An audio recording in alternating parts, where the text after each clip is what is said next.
Good evening, ladies and gentlemen. It's a pleasure to be here tonight.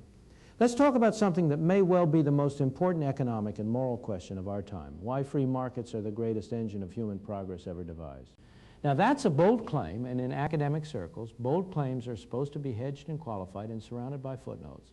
But let's make this claim directly, because the evidence is overwhelming and because clarity is more valuable than false modesty. Let's begin with a simple observation. 200 years ago, the vast majority of human beings on this planet lived in conditions of grinding poverty.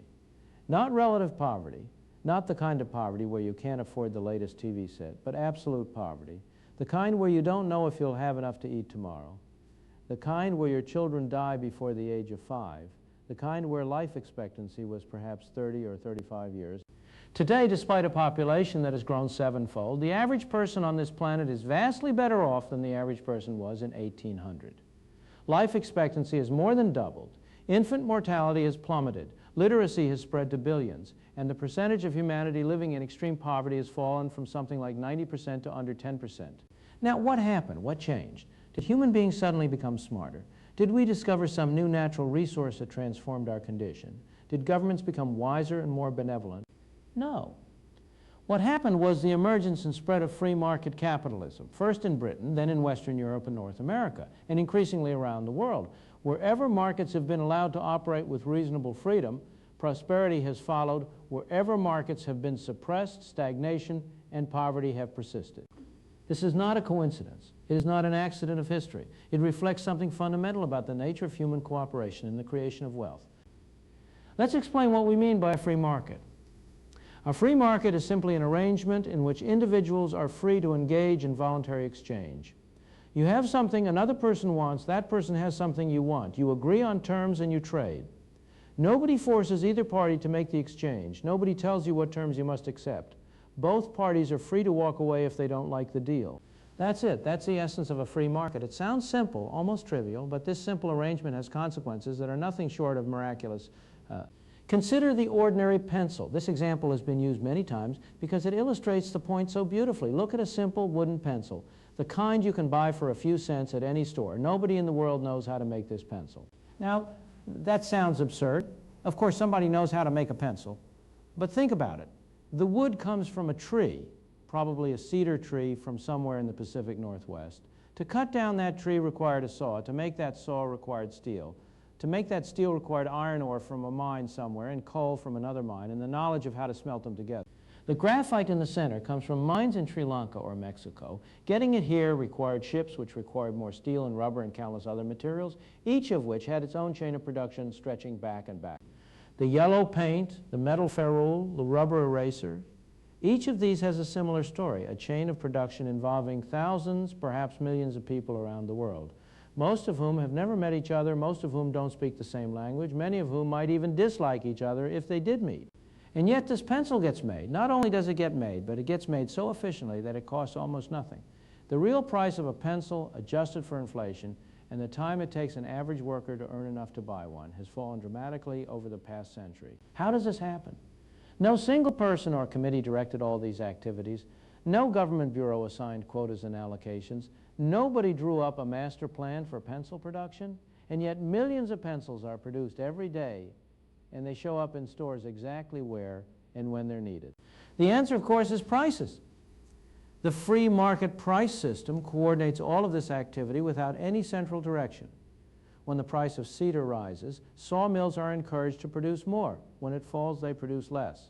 When demand for pencils increases, the price rises, and all along the chain of production, people are incentivized to supply more of what's needed. Prices are signals wrapped in incentives. They tell producers what consumers want. They tell consumers what things cost to produce. They coordinate the activities of millions of people who will never meet, never communicate directly, never even know of each other's existence. This is what we mean when we talk about the miracle of the market. Not that markets are perfect, not that markets solve every problem, but that they solve this fundamental problem of coordination in a way that no alternative system has ever been able to match. Now, someone might say, yes, Professor Friedman, markets are very efficient at producing pencils, but is efficiency really the most important thing? What about equality? What about justice? What about human dignity? These are important questions, and they deserve direct answers. First, on equality. Critics of capitalism often point to inequality as its great failing. The rich get richer while the poor get poorer, they say.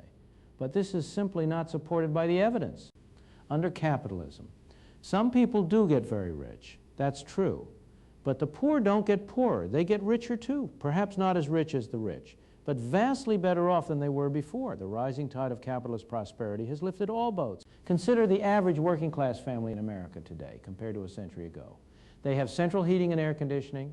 They have automobiles. They have televisions and telephones and refrigerators. They have access to medical care that didn't exist at any price 100 years ago. They have longer life expectancies, better nutrition, more leisure time, and more choices in every dimension of life. Most of what were luxuries for the wealthy a generation or two ago are now commonplace goods available to ordinary people. This is the pattern of capitalist development. New products emerge and are initially expensive and available only to the wealthy. Then competition drives down prices and improves quality until these products become available to everyone. Air travel was once a luxury for the rich. Now ordinary families fly across the country for vacation. Automobiles were once playthings of the wealthy. Now almost every American family has one, often two or three. Smartphones today put more computing power in the pocket of a teenager than existed in the entire world 50 years ago. This democratization of prosperity is the direct result of free market competition. It happens because producers competing for customers have to keep improving quality and reducing costs. It happens because entrepreneurs are constantly looking for ways to serve new markets and satisfy unmet needs. Compare this to the record of socialist economies. Wherever socialism has been tried, in the Soviet Union, in Maoist China, in Cuba, in Venezuela, the result has been the same. A privileged elite lives well while ordinary people stand in line for basic necessities. Goods that are commonplace in capitalist countries become luxuries or simply unavailable. Innovation stagnates, quality declines, and the equality that socialism promises turns out to be equality of misery for everyone, except those at the top. The irony is bitter.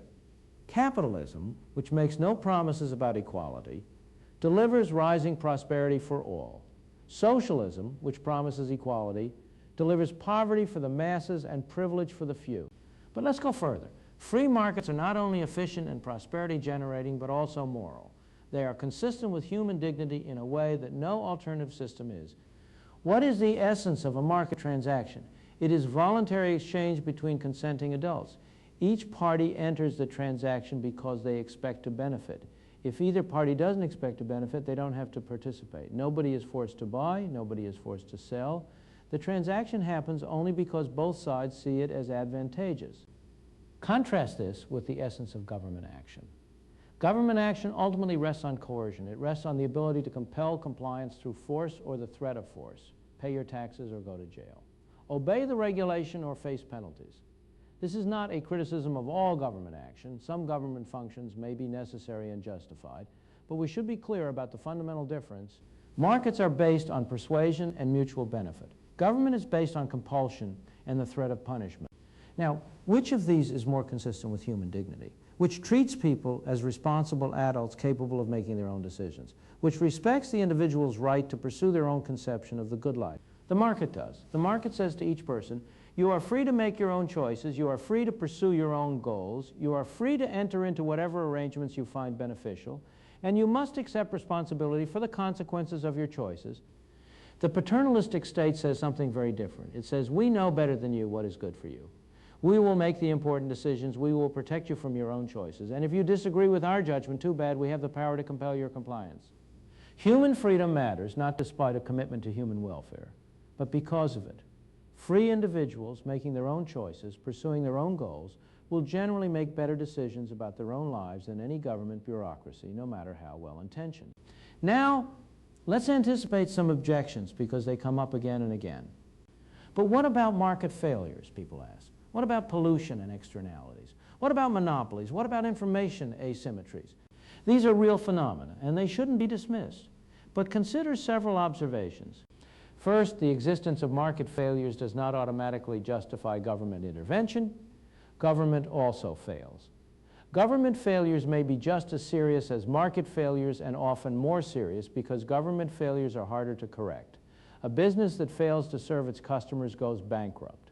A government program that fails to achieve its goals gets a bigger budget. Second, many so-called market failures turn out on closer examination to be government failures. Monopolies, for instance, are rarely sustained in a free market without government support. It is government regulations, government licenses, government tariffs, and government subsidies that typically protect monopolists from competition. Third, where genuine market failures exist, the remedy should be carefully tailored to address the specific failure, not used as an excuse for wholesale government intervention in the economy. The existence of pollution does not justify government control of all industry. It may justify specific measures to make polluters bear the costs of their pollution, but even here, we should be careful and modest about our ability to improve on market outcomes. But what about the poor? Is another objection that comes up constantly. Don't they need government help? Of course, decent people care about the poor. The question is not whether to help the poor, but how.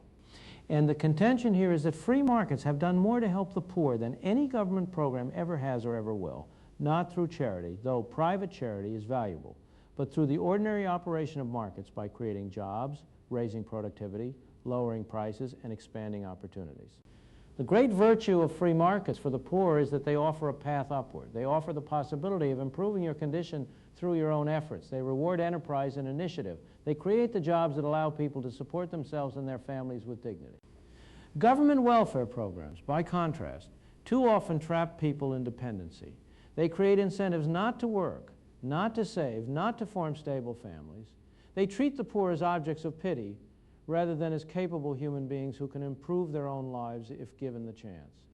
The negative income tax deserves consideration here, a simple, direct way of helping those below a certain income level without creating the perverse incentives and bureaucratic waste of our current welfare system.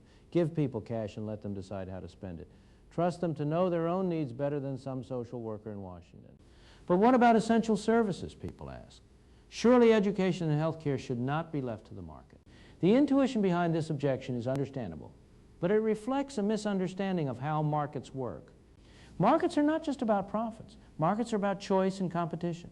Markets are about empowering individuals to decide what services they want and how they want them delivered. Consider education.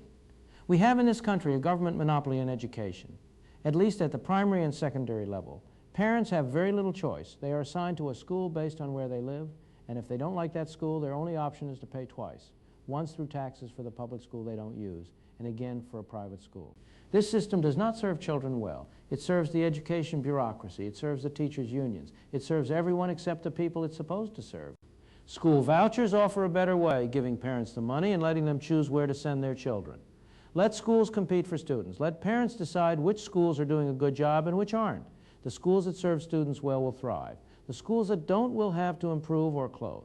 This is not abandoning education. It is improving education by introducing the same forces of choice and competition that have improved every other sector of the economy. Let's turn now to a broader point. We have been discussing the economic case for free markets, but there's also a political case, and it is just as important.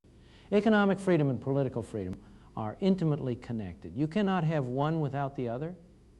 Think about it.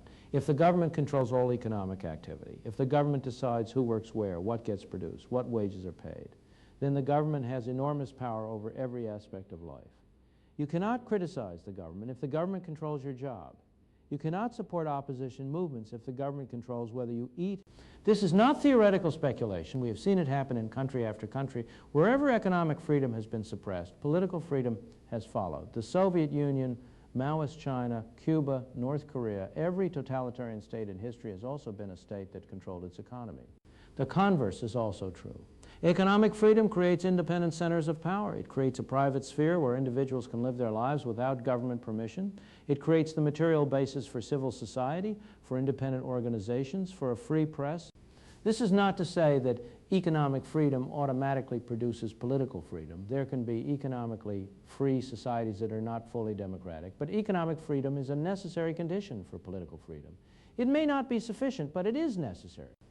Anyone who values political freedom, therefore, should also value economic freedom, not as an end in itself, but as an indispensable support for the kind of society where individuals are free to think, speak, worship, and live as they choose. Let's close with a word about optimism. There's reason to be optimistic about human freedom. The tide of history is running in favor of markets and against central planning. The evidence is too overwhelming to ignore. At the start of this career in economics, socialism was the wave of the future. Intelligent, well-meaning people believed that central planning was more rational, more efficient, more just than the apparent chaos of the market. They believed that enlightened experts could direct economic activity better than the decentralized decisions of millions of individuals. Today, that view is in retreat everywhere. The Soviet Union collapsed. China abandoned Maoist economics. India liberalized. Even the social democracies of Western Europe have moved haltingly toward greater reliance on markets. This didn't happen because free market economists won the argument in the seminar room. It happened because reality won the argument. It happened because socialism failed visibly and unmistakably, and markets succeeded. The lesson has not been fully learned. There are still those who believe that this time government planning will work. There are still those who see every problem as an excuse for more government intervention. The battle for economic freedom is never finally won, but there is reason for hope. Hope because the power of ideas matters. People can learn from experience. Truth, in the long run, prevails. And the truth about markets is becoming harder and harder to deny. Free markets are not perfect. No human institution is perfect. But free markets are the greatest engine of human progress ever devised, not just in producing material prosperity, though they do that magnificently, but in creating the conditions for human freedom and human flourishing. The case for free markets is the case for human freedom itself. It is the case for trusting people to make their own decisions, to pursue their own goals, to live their own lives. It is the case against the arrogance of those who think they know better, who think they can plan and direct and control. This case has been worth making for an entire career. It will continue to be worth making because it is true and because the stakes could not be higher. Thank you.